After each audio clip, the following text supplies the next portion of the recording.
অপু বিশ্বাস একসময়ের জনপ্রিয় নায়িকা।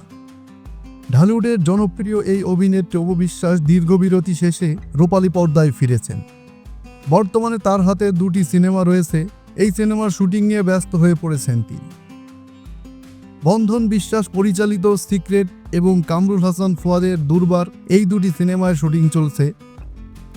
এর মধ্যেই নতুন খবর পেলেন অভিনেত্রী। আরেকটি ওয়েব ফিল্ম শিকারে কাজ করতে যাচ্ছেন অপু বিশ্বাস।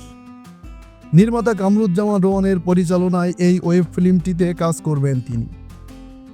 জানা যায় শিকার ওয়েব ফিল্মের শুটিং হবে নেপালে।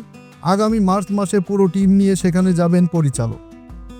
নেপালেই সিনেমার বড় অংশের দৃশ্য ধারণ করা হবে বলে জানিয়েছেন কামরুজ্জামান রোমান। এর মধ্যেই এই ওয়েব ফিল্মটির প্রি প্রোডাকশনের কাজ শেষ হয়েছে। খুব শীঘ্রই শুরু হবে শুটিং।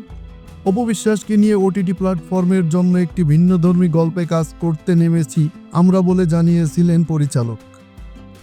এদিকে নির্মাতা সম্পর্কে অপু বিশ্বাস বলেন, কামরুজ্জামান রোমান খুবই মেধাবী একজন নির্মাতা। গল্প ও নির্মাণ দুটো দিকেই তিনি অনেক যত্ন নেন। গল্প যেমন আলাদা, পরিচালনাতেও তার দক্ষতা স্পষ্ট। আশা করি সিনেমাটি দর্শকদের ভালো লাগবে। রেজা ফিল্মসের ব্যানারে নির্মিত হচ্ছে শিকার। এই ওয়েব ফিল্মটির গল্প ও চিত্রনাট্য লিখেছেন আব্দুল্লাহ জহির বাবু।